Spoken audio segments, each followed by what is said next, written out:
Hi guys, it's me. Thanks for tuning in. I know it's been a little while since I last made a video, but it's been a bit of a whirlwind. I'm sure it has for you as well, no matter what you're dealing with right now. We can all agree this year's been a little insane. I've taken a little bit of a break from making videos just because I haven't really been in the right frame of mind to make a video. I've been struggling a little bit and I feel like I'm kind of ready to share my experiences a little bit now. And I think it will be therapeutic for me. If you want to watch, awesome. And I hope I can help you in some way. So anyone who's followed me for any point in time knows that earlier this year I lost my brother unexpectedly. And I wanted to kind of talk about my relationship with him very briefly. I'll go into more depth later on, but I wanted to share a little bit today just so that everything else that I post in the future makes a little bit more sense. And I also want to share what I'm doing right now to kind of cope with the huge loss that I've experienced. So my brother and I had a huge age gap in between us. We were 12 years apart. He was, besides my grandpa, he was the first man I ever loved. He protected me. Sorry, it's harder to talk about than I thought. He protected me, being a big brother, being much older than me. He was my first father figure. We had so much fun together. We laughed so much.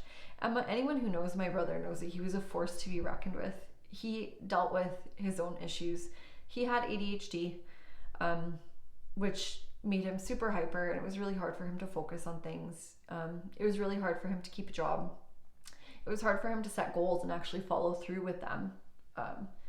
He had a super traumatic beginning to his life. He came from a very abusive father, and we have different dads. And my mom was young when she had him. She was 20. She was married, but she was young, and she was also abused by this man. And so she was dealing with issues and then having to raise a young boy who had his own developmental complications, I'll say. And so that's where his life started. And I won't get into his story because that's his story, and I just want to share my experience.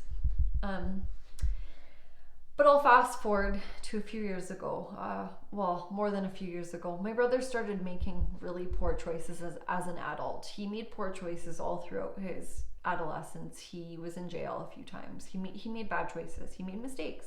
He's human. But it wasn't until I was an adult that I recognized what these mistakes were and what he was doing, because growing up I always thought he was a complete superhero. Like, in my mind, he could do no wrong. He was my protector. He was my big brother. I was so proud of him. And in my mid-20s, I really realized who he truly was as a person, and the demons that he was dealing with on his own, these entities that were surrounding him and were in him that he just was having so much trouble fighting off. And so I won't go into details about what happened, but basically before my brother passed, we had not spoken or seen each other in 2 years. Right before he passed, I had started therapy for an unrelated incident, but my session ended up being me talking about how much I missed my brother and how much I was struggling with this grief. Like, I felt like I was already grieving him and he wasn't even dead because I hadn't seen him. And prior to that, like, growing up, he was my best friend. And so how does one deal with this? 3 weeks later, after the session, he died. And so my worst fear came true. I now had to live a life where we never figured anything out. Nothing was resolved. And I was left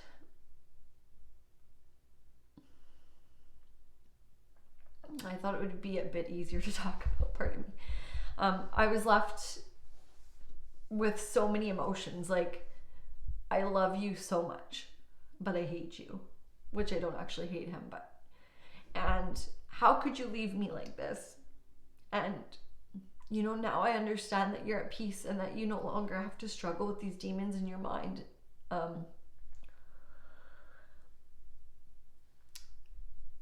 So it's been a very complicated year, and this grief, though I've experienced grief many, many times before, this one's different.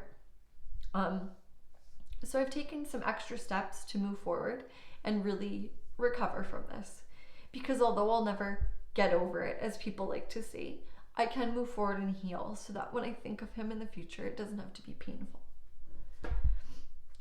Thank you for kind of watching me cry through that. But anyways, I wanted to actually share today what I'm doing, what steps I'm taking to help move forward, because I know that people are dealing with grief right now. I know that people have gone through the loss of loved ones through death. I know that there are people going through divorce right now. I know that there are broken relationships, broken friendships, loss of jobs, loss of stability. 2020 has produced loss after loss after loss for so many people in many different forms. So I can't speak to those forms of loss because my husband luckily did not lose his job, and I'm at home with my kids. Believe me, that has not gone away. I'm busier than ever. So, you know, we're stable that way. We're not going through divorce or marriage. It's fantastic, thank God. But I did lose a loved one through death. And so I'm going to explain what I'm doing right now regarding that, because I can't speak to any other form of loss at this point in time. So about 2 months ago, I realized I was finally ready to sit down and speak with a therapist. And so I am doing other things to help me through this loss. I've gained a newfound appreciation and love of spirituality. And so I've really been doing some energy work, some healing energy work. And I'll discuss that on a later day in a different video. But that has been life-changing. If you have never experienced energy healing, I highly, highly, highly recommend it. It is worth the money if you find someone reputable, and I will let you know of who I am in touch with. She's truly life-changing. Like, I can't even explain how much. But besides that, I am speaking with a therapist quite regularly, and I've just begun what is called the Grief Recovery Method. And so that's what I want to kind of share today. The first few sessions of my therapy were really just open conversation, me kind of venting, if you will, and hashing some things out, just talk therapy.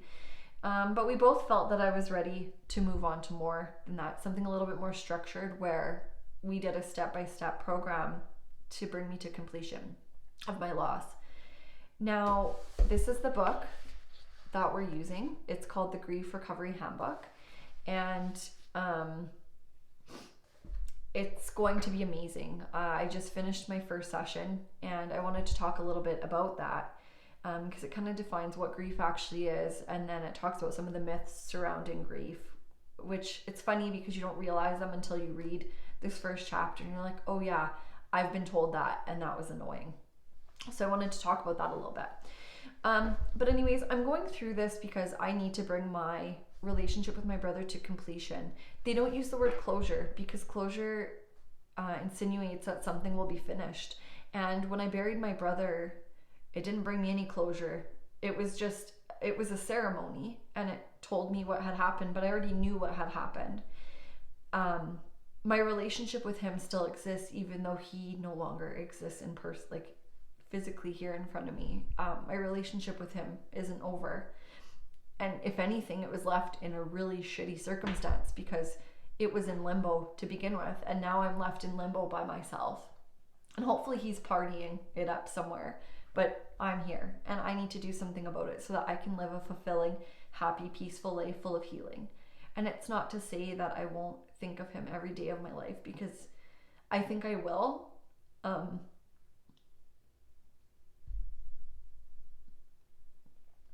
But it doesn't need to be painful. Thank you. So the first thing I actually wanted to talk about that the book brings up is just this very simple definition of grief, because although grief and loss happens to all of us at some point in our life, a lot of us don't know how to define it. So the definition in the book is: grief is the normal and natural reaction to loss of any kind. Therefore, the feelings you are having are also normal and natural for you. The problem is that we have all been socialized to believe that these feelings are abnormal or unnatural.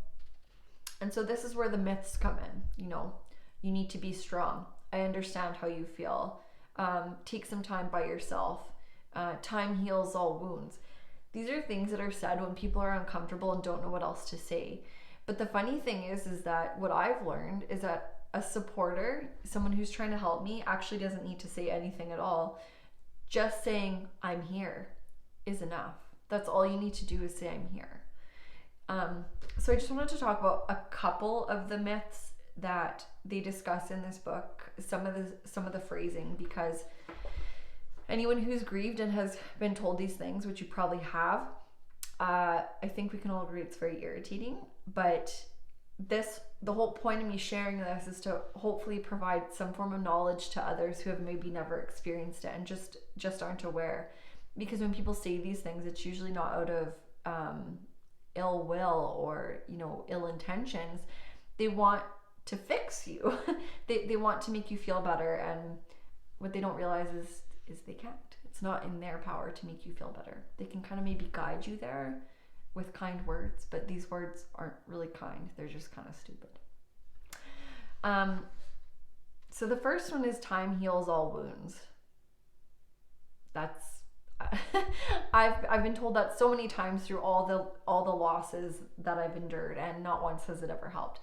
The other part of it that my therapist and I kind of discussed is that time doesn't do anything. You can sit for 50 or 60 years, and your wound won't be healed if you've done nothing about it. So, if I didn't take the steps that I'm taking right now regarding the loss of my brother, I think that in 50 to 60 years, I would still feel the same way I feel right now. I would feel lost, frustrated.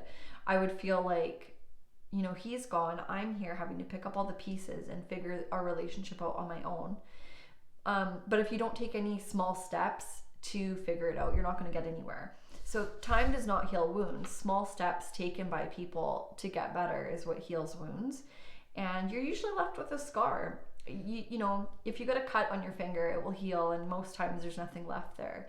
But that's not how grief is. Grief will leave you with something. It'll leave you with a scar, and hopefully it'll make you stronger, and it'll definitely be a growing and learning experience for you. So time does not heal all wounds.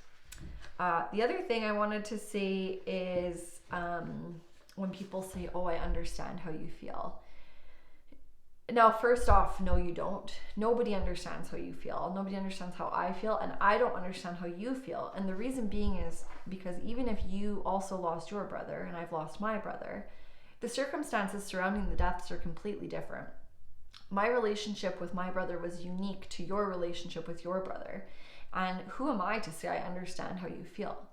I can maybe empathize with how you feel because I know that I'm going through my loss and I realize how hard it is. But I can't imagine how it is for you because I'm not you, and I'm not in the relationship that you were in with your loved one who you lost. So I understand how you feel, even though it probably only means I've experienced pain or loss as well, and I remember how I felt. Don't say it. Say it in the other way. Say, I've experienced loss and it was painful, and I can only imagine what you're feeling right now. How can I help? Right? It's all in the wording. And the thing is, when a person is grieving and they're told these things, rationale kind of goes out the window a little bit. So when I've been told these things, my instant urge is just to be angry and frustrated at the person because I'm not thinking rationally or logically. I can't say, oh, well, they actually just meant it like this.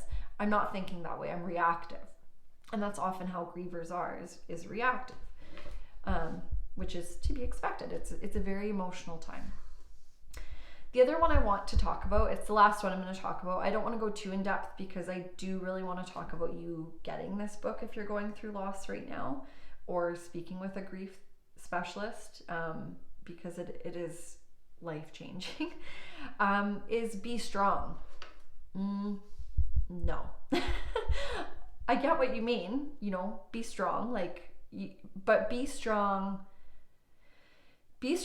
insinuates that you're weak. And grieving doesn't make you weak. Grieving makes you human. And one of the strongest things you can do is grieve. The fact that I'm sitting here right now making a video about how to help others with grief after enduring it on my own means that I'm strong. Just because I shed a few tears making this video doesn't mean I'm weak. It means that I'm a human with emotions and I feel. And I have felt loss. And you may have too. So although I understand that someone's saying you need to be strong, maybe like I have kids. I've been told you need to be strong. No shit. I know I need to be strong. I have children, but I'll be strong when I'm ready to be strong. Right now I just need to break down and cry and still be strong, but break down and cry. You know what I mean? Like get through those emotions. There's nothing wrong with that. So that's my other pet peeve is be strong. Please don't ever tell a griever to be strong. The best thing you can say is I'm here. That's all a griever needs to hear is I'm here, or like how can I help? And a griever may say, you know what, you can't help, but just the fact that you're offering to help and that you are here right now is enough. That's in my case anyways. Maybe I can't speak for anyone. But just don't try to fix the griever. They're not broken. They're just going through something in life. Just be there, and that's it. The last thing I want to do is share a little passage from this book just regarding how grieving feels, because it will really lead to future sessions that I explain on here that I complete. And this is just regarding the death of a loved one. This is not regarding divorce or any other type of loss. So it says, the death of a loved one produces emotions that can be described as the feeling of reaching out for someone who has always been there, only to find that when we need them one more time, they're no longer there. So that's when you've lost someone, I think, who your relationship is very stable with. That's like, you know, if you were super close with your mom or dad and you've now lost them, you think, oh my gosh, like I could just use them one more time, but they're no longer here. But the next one is a little bit more complicated, and I think it speaks a little bit more clearly to what I'm going through right now. And it says,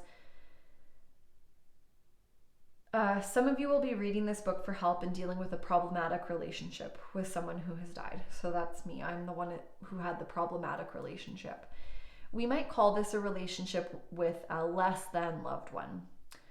The feeling is one of reaching out for someone who has never been there for you and still isn't.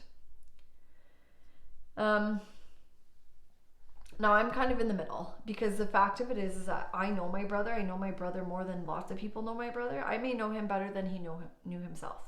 And I know that even though we weren't talking, if something crazy had happened and I would have needed him, if I reached out to him, I know that he would have at some point, maybe not in a minute, but maybe that day would have replied and been there for me. My brother loved me. So I have a problem with this term less than loved one, because he wasn't less than loved just because our relationship was problematic. In fact, he was unconditionally loved by me. So I'm going to discuss this one with my therapist, because I do have a little bit of an issue with that term. But perhaps it's because I'm right in the middle, where I could have used him one more time and he's no longer here. But then we had a problematic relationship where he at times was not there for me. Now he's still not here for me. But ask me. It depends what day you ask me. Some days I have nothing but love for him, and then the next day, like, I could kill him if he wasn't already dead. Pardon my really bad joke, but that's how I get through things. Anyways, thank you for sitting through this video. I'm going to be making a video after each session that I do, so it's not every week. In fact, my next one isn't now for another month. But I hope that it helps you in some way if you're going through grief or loss, because you don't have to do the journey on your own. And it's not something that you should have to feel uncomfortable talking about. It's the one thing in life that's inevitable. All of us will die one day, we will die one day, not or. But a lot of us will too experience deaths or losses. Again, loss of jobs, loss of marriage, loss of loved ones through death. So I think that we need to get comfortable talking about it so that we can get through this life a little more peacefully, and so that more people can heal. Because again, I don't wish grief on people, but it will happen. And if we're armed with the right tools to tackle it, then it'll make it that much more manageable. So thanks again for watching my video. I apologize I've been away for a little while. Just taking care of me, practicing what I preach when I say, self-love, self-care. That's what I'm trying to do right now. Care for my kids, care for my little family, care for myself, because I will be useless to all of them if I don't tackle what I need to tackle. So thanks again. Have a lovely day. Bye.